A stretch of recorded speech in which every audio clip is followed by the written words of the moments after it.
Welcome, I'm Darren, and I'll be your guide today as I look at 1997 Score Baseball. This set is quite a bit of a mess, and it really does look like the second to last set by Score, which in the case of baseball it was. In football we would see a continuation, but it kind of captures some of the confusion that you might have as to why Pinnacle died off after just a year. Pinnacle didn't really have the stability that Topps and Upper Deck had, where they had some really stable card sets that just year after year they sold their own packs. Pinnacle was always trying to earn their keep because they couldn't find the magic that other card brands were finding. So in the case of Pinnacle proper, they were always trying to make some really exciting cards. Score was supposed to be that stable body that just every single year you just bought the packs, you bought the packs, you bought the packs. But they never established a feel to Score that was consistent. It was always changing. In 1997, they tried a lot of stuff with varying results. So there's a lot to talk about with this, and it really does help you to feel just how scattershot Pinnacle's efforts were to try to develop that really distinct quality that would really earn them the stability that they sought. So first off, the card design is man, this is a pretty bold card they went with. White border around the outside, and that's all there is to talk about it. I mean, there's some text at the top, text at the bottom. This is like a downgraded version of 1993 Pinnacle without the black border on the card front. It is just way too simple. No foil on it, nothing. It's way too blocky and bold. If you put them in card pages, the images tend to kind of pop out a little bit more because they finally start to stand out when the borders become just a sea of white. But on an individual basis, the border is way too dominant. And even with football, where the design was different, it was almost the same. 1997 proper for baseball and for football is so distinct, in part because you look at it and you just go, why did they try it? Who knows? The card back's actually pretty nice. They didn't bother with a picture, which crammed a ton of stuff on it, but it reads well. So yeah, they actually pulled that off. So they did have two parallels, and the first parallel is their Showcase series. The Showcase cards are the same cards, but they have a mirrored chrome surface on the front. There you go. That's what it is. And on the back, they have Showcase series text that is like watermark behind all of the information on the back of the card. It's not supposed to be anything special, but it just works well as an interesting parallel counterpoint. But obviously with Pinnacle, the big parallel is artist proof. And in 1997, this is an artist proof card that was not going to be overlooked. The whole surface is a cool effect of rainbow holofoil that creates a really cool pattern where now it actually works pretty well with the simplicity of the card. You can't really see anything, but the pattern reads well, and that's the big thing. And they also have a gold foil artist proof logo, it's a circle with text inside of it. And that was what they did for artist proof. There's nothing else really to talk about it, but it's bold enough that it certainly works. But for Series 1, they also had another artist proof parallel, which is just the normal card with just the logo on it. So for Series 1 cards, they have an additional artist proof. They have two different versions. Series 2, they did not do that. So that was the main release of Score, and I'll get into inserts in a while because it's going to take us a bit to get there. In fact, I'm not even going to get to subsets yet. I just need to deal with the other release that they did for their main set, which was private stock. And private stock came in separate boxes, separate packs, more expensive, and they're the same card design except the cards are a little bit thicker. They have kind of a grayish effect to the white, so it looks slightly different, and they have a big logo that says PS, private stock, on it, so it's very unmistakable. Other than that, the cards come across as being identical, front and back. So it's mostly the logo that distinguishes it. But this card set also had a parallel. Well, they had it in Series 2, and that is called their Reserve Collection cards. And Reserve Collection is the official name for this. In fact, on the back of the card, you can see the logo, you can see the name. The cards are like the showcase cards for private stock, but because of the limited print run, it doesn't come across value-wise the same way. It has the same mirror chrome finish on the card, but they replaced the background with a modeled etched foil that is relief off of the card, and it comes in a pattern that has caused collectors to refer to these cards as starburst. That big explosion, the way that it looks, is really cool, very distinctive. Starburst is the way collectors like to refer to it, but technically it's called Reserve Collection. And this is only Series 2 of the private stock release. Otherwise, the private stock cards don't have another parallel. It's just that. And now we can get into the subsets and the rookies. So first off, the rookies are done the same way as the regular cards in the set. In this case, they have just a rookie logo, which actually makes the cards look pretty cool. So I give them credit for that. This is a place where I think that it's not a good card design, but it's better. And then the first insert set is called Rock and Fire. And this is a card that actually works well. This was well designed. The images it's not so much they're bigger as much as they're shifted so they look bigger, but they're well framed by some elements that make the image actually stand out. So this is a card that looks kind of cool. That's a rarity with this card set because I don't know what they were doing design-wise, but here they actually nailed it. So I like these cards. They also had a subset called Goin' Yard. And this is, I don't know where this came from. This looks more like a mid-90s Fleer insert. It really does. All of the text behind it. It's got some good players. These are good hitters. But it's a card set that just doesn't feel like a subset. Or at least not in a set like this. Although the set's kind of messed up, so I guess it fits. But then the last subset they did is called True Grit. And this is just a great looking card. A big focus on a good image, and then down at the bottom with the deep blue and the logo, the way it all comes together. Here they're absolutely nailing it. This is a case where in 1997 Score did a really good job of design. So kudos to them for finally figuring something out. And then to close out the set, they also had checklists which were with players on the front, checklist on the back. So that was the way that they did the set. But they also had an additional card, because this is Series 1, Series 2, 550 cards. But they also have a 551st card, which is an Hideki Irabu commemorative card. This is a card that is very distinct, mainly because it has a red logo up on the top. But it is an SP card that was available in some packs and also in complete sets. That's also something I'm going to be getting to. The card did also come in private stock form as well. And the private stock card is a private stock card, so it looks a little bit different, has the logo. But the big thing is on the back, all of the text is in Japanese. So good luck reading that card back. It is a pretty distinctive card because there aren't a lot of baseball cards that have Japanese on them. And then there is one card you may run into, which is a Goin' Yard card of Andrew Jones. So Andrew Jones was the official spokesman for Pinnacle. And as such, he was used in various ways. Well, they sold some of their packs in blister packs. So they have the blister pack with the pack inside. And the Andrew Jones card was a cover card on top of it, which looks the same as the regular card in the set. But on the back, it just has a little rundown of the different inserts that you might find in the packs. So it's like a promo card. But it is a card, it's not the same card stock. It's a lot flimsier. But you might run into it. It's kind of treated like a collectible card. So that's it for all of the stuff that was available in packs. But I did want to mention about the complete set, which was sold in a collectible tin. And collectible is relative here because there was only one pattern. They didn't do multiple patterns like they did with the tin packs that they did in football and in hockey. In this case, every one of the tins has Andrew Jones on it.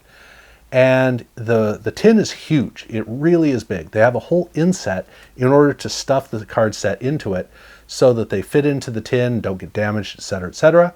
But in this tin, they actually have some interesting little for basically for filing cards like in a card box. They actually have team insets with tabs on them. A cool addition they threw in there. It also has the Adeke Rabu card, so it's a 551 complete set that they released. But yeah, I don't know why they didn't do multiple players. They just did the Andrew Jones version. But there we go with that. But before I get to the inserts, I have to talk about some more sets, and yes, plural, because they also did team collection cards. And in the case of these, they were released in their own boxes and their own packs. So you had an entire box with packs just dedicated to individual teams. Not all of them, just some of the teams were done this way. Every single team set is 15 cards. The card design is done exactly the same way as the regular card. There's no difference, except down at the bottom they have team color foil at the bottom with kind of a home plate base top on it, a pyramid down there.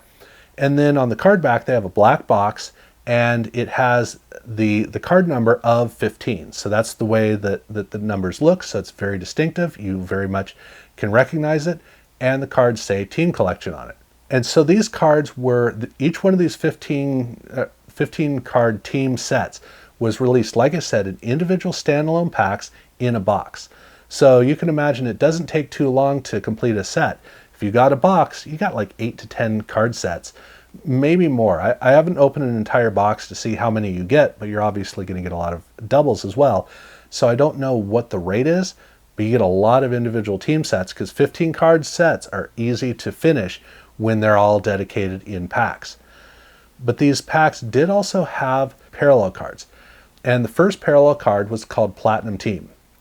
In this case, the whole card surface is, it's a different take on the holofoil from the artist proof cards we saw in the main set. Here it has an angled pattern to it, and they got rid of the team foil down at the bottom and replaced it by a thin band of foil in the team color, and then the text at the top and the bottom is in the team foil color. Not that you can really see it because that whole pattern is very, very clear. And then on the back, of course, they changed the text in the middle of the card to say Platinum Team. And the pattern of the cards can be found in reverse. Some people like to collect both versions. I don't know if there's a rarity between them, or even if it's in all cards, it may be just some cards got the reverse printing on some of them. But some people do try to collect both versions of the Platinum Team cards for what it's worth. Then they also had a higher level parallel. So this is like the artist proof for the team collection cards. And this is their Premier Club cards. These cards have pretty much the same effect as the Platinum cards, but the Platinum cards have silver. In this case, it's gold, or a gold finish on the whole card surface. And of course, it also says Premier Club on the card back. And that is the way that these team collection cards, the way that it was all handled and what was in the packs. But there was one exception to this, which is that the Cleveland Indians, they had this regular release, but they also had a separate Tribe Collection release as well, done the same way. Standalone packs, standalone box for a standalone release of a 15 card set. But these cards are done just the same as the regular cards, meaning they don't have that foil down at the bottom. Instead, they have a logo of Chief Wahoo. I'm not a fan of that logo, but anyway, they had that in team color, which is red foil, and then the text was at the top of the bottom. It was in red foil, and on the card back, it has the black box with the numbered out of 15. And these cards do have one parallel, and the parallel is their Tribe Collection cards. The Tribe Collection cards are a mirror finish on the front, so basically it is the showcase series of the Tribe Collection release of cards. This is the Tribe Collection parallel.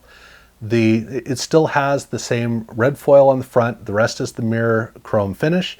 On the card back, this actually says Tribe Collection, which the main cards don't, but they don't have a higher level. So it's just that. So it's just the single parallel for just the Cleveland Indians were done that way. And with that, we bring all the main releases to a close. Now we can finally move on to the inserts. Took us a while to get here, but at least we finally arrived. And the inserts and there are no inserts for the team collections or the tribe collection, just so that you know. It's just the parallels. So the inserts, which go with the main releases, the first insert set is called Blast Masters, which is a bunch of home run hitters, and these cards are not subtle at all. In fact, what's really crazy about these cards is that the effect on the card looks like an early 90s Prism card. It's blocky, it's bold is an understatement. I mean, it's got bold yellow, it's got bold red text, and it's got that bold prism. There is nothing subtle about this card. I don't know why they came up with the idea, but it stood out, that is for sure.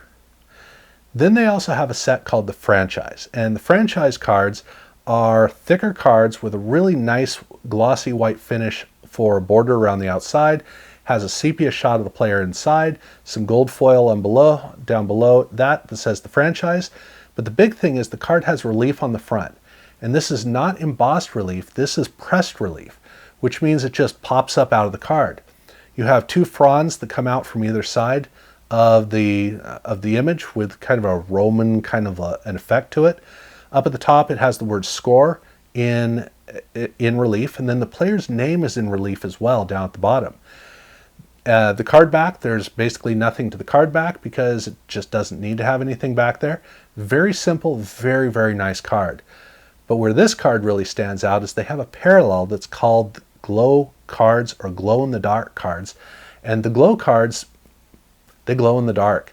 When you turn the light off, the portrait of the player stands out, and then all of those, the embossed portions of the card, they also glow as well. So you see the fronds, you see the score text, and you see the player name. This card is really difficult to tell if it's a glow card or not. Obviously, it's a lot easier when you turn the lights off and you see the glowing come out, then it's pretty obvious. But before that happens, the only way you can tell is that the background behind the player for the glow cards is actually not glossy, but it's a matte finish. That looks different. And you can kind of see the paint the glow paint that is on the relief on the sides, or on the relief, yeah. That is very subtle, very difficult to tell. So the best way to tell is look at the background behind the player. If it's matte, it's the parallel. If it's glossy, then it's just the regular one. But that's the parallel that goes along with this card set. Really cool, but yeah, kind of tricky to find, especially with online purchasing. So do be careful when buying the glow cards. They also have a set called Heart of the Order. And Heart of the Order is great because it is the three main hitters for each of the teams that is showcased in this insert set. So it's a bunch of teams and all the cards are lined up so that they have a continuation of the theme. They have red foil on the card, and the red foil spells out one of three words, or one or two of the four words. Heart is 5 letters, of the is 5 letters, and order is 5 letters. So each card gets 5 letters of the heart of the order. So they line up as a triptych, all 3 cards working together as one, which is really cool. And the way they looks neat. I like it. So this is a card set I'm very much a fan of. Then they have another not very subtle card, but here at least the effect looks good. Highlight Zone has a mirror finish, but it has, so interestingly, they weren't using Dufex. They were using a different effect on this, and it looks really cool. It has a big radial pattern, or not a radial pattern, but it has a pattern of rays coming out. And the particular effect is a crossing effect that just looks really cool. It's a card with very little design element on it, so it gets away, so it has more of a mirror finish, which means it's both kind of boring, but it also allows that whole effect to read really well. So the card looks really cool. Again, I don't know what was going on with Blast Masters, but here it shows that they really did They really were doing a good job with their inserts. I mean, really, all of these inserts look good except that first one.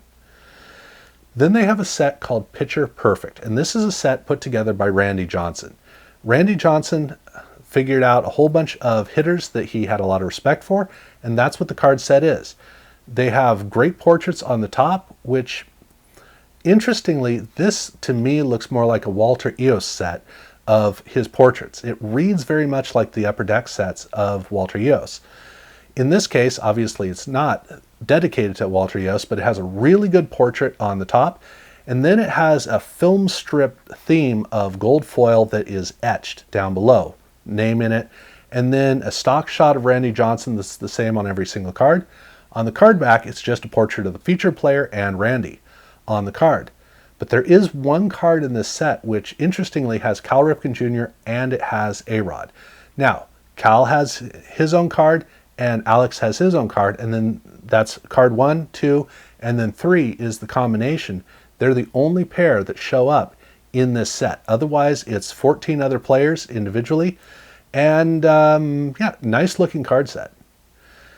Then they had a set called Stand and Deliver, and Stand and Deliver was a contest card set. This is a set of 24 cards that feature 5 different teams, 4 players for each of those teams, and if you collect together the team and that team wins the World Series, you could send it in for a prize.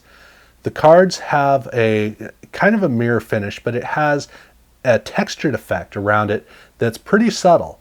And then they have, I think it's bronze text down below that says Stand and Deliver, but these cards also came with a gold finish on the top. So instead of silver, it was gold with the text down below that was in silver.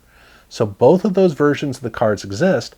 And then if none of the 5 teams won the World Series, they had 4 random players at the end, which were wild cards, 21 through 24, who did happen to be the cards that were the winners.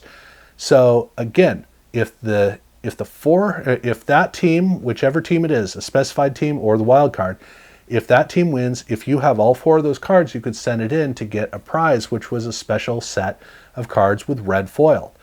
Or I've heard that it's gold foil cards. I'm not sure. It's kind of, at some point I need to be able to clear this up. I haven't been able to do that yet.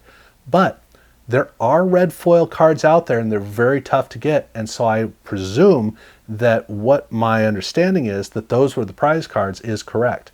But the red cards I'm not showing you because I don't have one and I don't know what the effect is.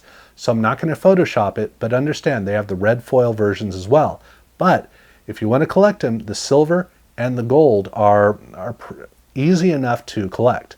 They're still kind of tricky because they are pretty rare in packs, but this is one of the releases they did. And then they have a set called Stellar Season. And Stellar Season uses the same effect as Highlight Zone, but in this case, they actually have design elements which create a whole different effect to the exact same effect.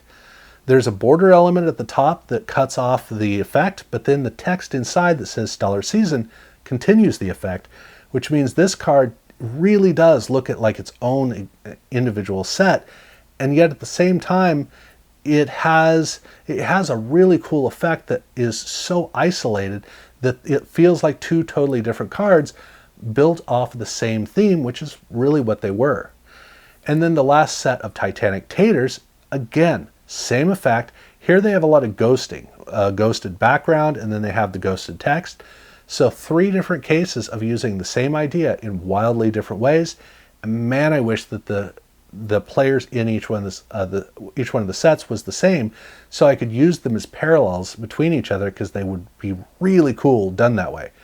But they weren't, and so that's the last insert set in packs. And before we go, Score did the FanFest cards for 1997, and the cards have a red foil, and, well, this is what FanFest looked like for 1997, the Score FanFest cards. And that is what brings Score to a close in 1997. It is a lot. It's a whole lot. And I'm sorry about that, but that's just what Pinnacle gave us here in this year. You can see they were trying all sorts of stuff. Some things they nailed, some things they absolutely did not nail. But it is a very complex affair with a lot of pieces to pursue, and at least in that regard, it's a really fun set to collect. Wish it looked better. So I'm going to be looking at 1998, at the last score set in baseball. I'm going to be looking at that separately. Obviously, we're way out of time here now. And so definitely check out for that. If you haven't seen the other videos I've done of score leading up from 88 through 1996, I've already got those. Those are standalones. Go check them out. Subscribe if you haven't done so already. And thank you very much for watching.